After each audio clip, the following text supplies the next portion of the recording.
सुप्रभात बच्चों, आज हम आपकी पाठ्य पुस्तक हिंदी के पाठ 16 का अध्ययन करेंगे, जिसका शीर्षक है वाच्य। तो चलिए पाठ को पढ़ते हैं और जानते हैं वाच्यों के विषय में। अध्याय 16 वाच्य। वाच्य, हमें पता है कि क्रिया के रूप में वाच्य के कारण भी परिवर्तन होता है। वाच्य क्रिया का वह रूप है जिससे यह पता चलता है कि क्रिया का मुख्य विषय कर्ता है, कर्म है या भाव है। जैसे तो बच्चों, वाच्य के द्वारा भी कई बार क्रिया में परिवर्तन हो जाता है।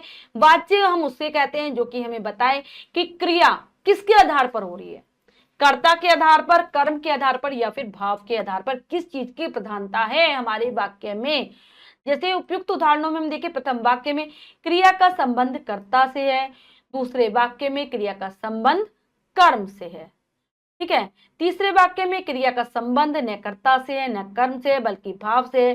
इस प्रकार उपयुक्त वाक्यों में क्रिया का भिन्न भिन्न रूपों में विधान व्यापार हुआ है। यह विधान व्यापार वाच्य कहलाता है।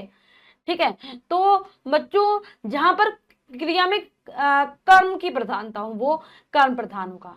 ठीक है, मतलब जहां पर जो क्रिया है वो कर्ता के हिसाब से चल रही है, कर्ता यानी कि काम को करने वाला, तो वो हमारा कर्ता प्रधान वाक्य होंगे। जिसमें क्रिया से सीधा संबंध, जो क्रिया का संबंध है वो कर्म से होगा, वो कर्म प्रधान। जहां पर भाव से संबंधित होगी क्रिया हमारी, वो भाव प्रधान होगा। तो इसी आधार पर वाच्य होते हैं। यही वाच्य कहलाते हैं कि क्रिया का आधार क्या है, क्रिया का मुख्य विषय क्या है, क्रिया का वह रूप जिससे पता चले कि वाक्य में क्रिया के द्वारा किए गए कर्म का मुख्य विषय कर्ता है, कर्म है या भाव है, वाच्य कहलाता है। वाच्य परिवर्तन। वाच्य के निम्नलिखित 3 भेद होते हैं। ठीक है, पहला है कर्तृवाच्य। जिन वाक्यों में कर्ता की प्रधानता होती है वे कर्तृवाच्य वाक्य कहलाते हैं, जहां कर्ता के हिसाब से क्रिया होती है। जैसे सुरेश क्रिकेट खेलता है, यहाँ पर कर्ता सुरेश को अधिक महत्व दिया गया है क्योंकि कर्म और क्रिया उसी के अनुरूप प्रयुक्त हुई है, अतः इस वाक्य में कर्तृवाच्य का प्रयोग हुआ है। कर्ता के आधार पर क्रिया आई है तो कर्तृवाच्य है। फिर आता है कर्मवाच्य। जिन वाक्यों में कर्म की प्रधानता होती है वे कर्मवाच्य कहलाते हैं, यानी कि कर्म के हिसाब से क्रिया होती है।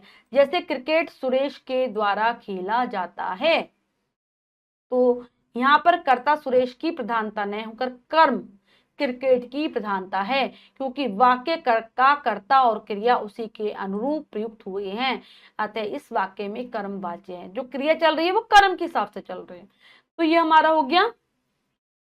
जैसे पहले में था खेलता है, उसमें खेला जाता है।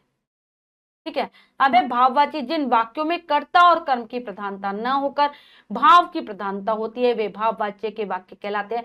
अर्थात भाववाच्य में वाक्य की क्रिया भाव के अनुरूप प्रयुक्त होती है। जैसे सुरेश से क्रिकेट खेला नहीं जाता। तो जहां पर भाव की प्रधानता हो, ना कर्ता प्रमुख है ना कर्म प्रमुख है, भाव के अनुसार क्रिया चलेगी, उसी के अनुसार उसके लिंग वचन होंगे।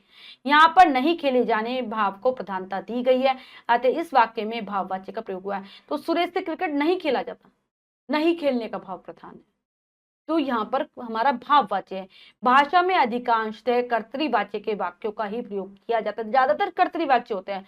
कर्म एवं भाववाच्य के वाक्यों का प्रयोग कम ही दृष्टिगत होता है, कम दिखाई देता है। हम यहाँ आपको कर्तृवाच्य को कर्मवाच्य तथा भाववाच्य में परिवर्तित करने की विधि बता रहे हैं।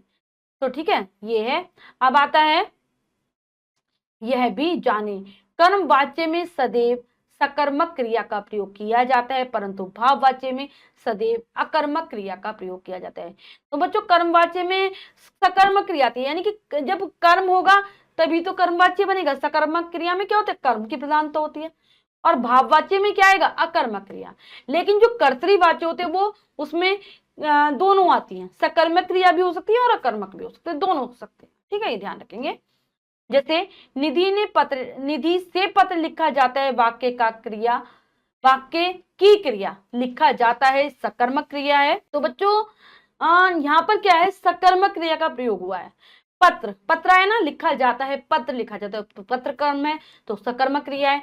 निधि से उठा नहीं जाता, वाक्य की क्रिया उठा नहीं जाता, ये हमारी अकर्मक क्रिया यहाँ पर है। ये भाववाच्य में अकर्मक और भाववाच्य में अकर्मक और कर्मवाच्य में सकर्मक क्रिया है।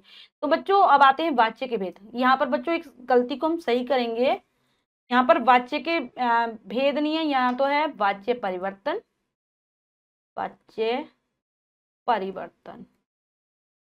ठीक है, और ऊपर जो हमने अभी पढ़े थे वो थे हमारे क्या, जहां वाच्य परिवर्तन लिखा था वो था वाच्य के भेद। ठीक है, सही कर लेंगे। अब है हमारा अगला वाच्य परिवर्तन। हम पढ़ते कैसे होता है। कर्तृवाच्य से कर्मवाच्य बनाना। किसी वाक्य को कर्तृवाच्य से कर्मवाच्य बनाने के लिए उसके कर्ता के बाद कर्ण कारक के चिन्ह से अथवा के द्वारा लगा देते हैं और क्रिया को सामान्य भूतकाल में परिवर्तित करके उसके लिंग वचन पुरुष तथा काल के अनुसार जाना क्रिया का रूप जोड़ देते हैं। कर्मवाच्य में सदैव सकर्मक क्रियाओं का प्रयोग किया जाता है। जैसे, तो बच्चों जब भी हम कर्तृवाच्य से कर्मवाच्य बनाएंगे तो क्या करेंगे, कर्ता के बाद से या फिर हम के द्वारा लगा देंगे, साथ ही साथ क्रिया को हम कर देंगे भूतकाल में परिवर्तित, और उसी के अनुसार से के जैसा लिंग हो, जैसा वचन हो, जैसा कारक हो, काल हो, उसके अनुसार से ही जाना क्रिया का रूप जोड़ देंगे। उदाहरण के माध्यम से समझेंगे। कर्तृवाच्य कर्मवाच्य, तो यहाँ पर मनीषा दूध पीती है, तो कर्ता क्या है, मनीषा। मनीषा के बाद हमने लगाया द्वारा, फिर दूध आ गया, पिया, पीती की जगह पिया जाता है, जाता जोड़ दिया। ठीक है, मनीषा ने दूध पिया, मनीषा द्वारा दूध पिया गया। मनीषा दूध पिएगी, मनीषा द्वारा दूध पिया जाएगा। तो जैसी क्रिया है उसके अनुसार ही हम लिंग वचन, जैसे लिंग वचन है ना क्रिया के, उसके आधार पर ही परिवर्तन करते हैं, ध्यान रखेंगे। इसी प्रकार से विभिन्न कालों में अन्य वाक्य भी बनाए जा सकते हैं। कुछ वाक्य इस प्रकार है। कर्तृवाच्य को हम कर्मवाच्य में बदल रहे हैं। गुरु शिष्य को उपदेश देते हैं, गुरु द्वारा शिष्यों को उपदेश दिया जाता है। घोड़े भार ढोते हैं, भार घोड़ों द्वारा ढोया जाता है। राम ने रावण को मारा, राम द्वारा रावण मारा गया। मैं सिनेमा देखता हूं, मेरे द्वारा सिनेमा देखा जाता है। ठीक है, हमने देखा कि किस प्रकार से वाच्यों का प्रयोग होता है। जहां कर्म की प्रधानता कर्म वाच्य, मतलब क्रिया कर्म के हिसाब से चल रही है, जहां क्रिया कर्ता के हिसाब से चल रही है कर्तृवाच्य, और जहां भाव के हिसाब से चल रही है क्रिया वहां भाववाच्य है। तो बच्चों जैसा कर्ता का क्रिया कैसे होगी कर्तृवाच्य में, जैसा कर्ता का लिंग है वचन है वैसी क्रिया का लिंग और वचन होगा।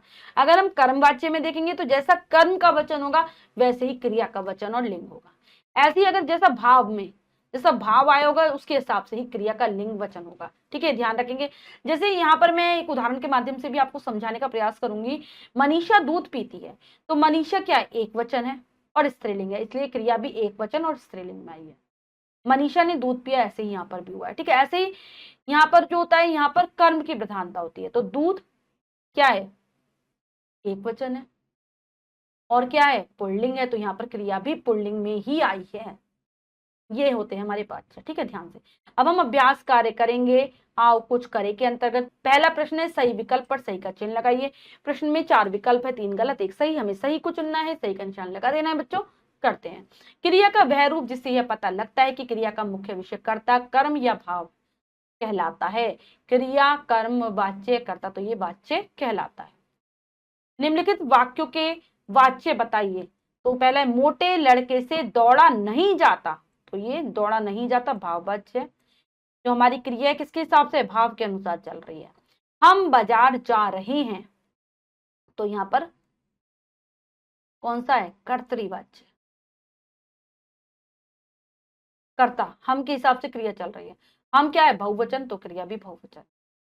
ठीक है, अब निम्नलिखित प्रश्नों के उत्तर दीजिए। तो बच्चों हमने पाठ को बहुत अच्छे से समझकर पढ़ा और अभ्यास कार्य किया। इसके अतिरिक्त जो भी कार्य है वो आप स्वयं करेंगे सुंदर अक्षरों में अपनी अभ्यास पुस्तिका में। बच्चों आज हमने पाठ के माध्यम से वाच्य के विषय में जाना है। आशा करती हूँ यह पाठ आप बहुत अच्छे से समझ गए होंगे। पाठ को फिर से जरूर पढ़ेंगे। मिलते हैं अगली कक्षा में नए पाठ के साथ। तब तक के लिए स्वस्थ रहिए, प्रसन्न रहिए। धन्यवाद।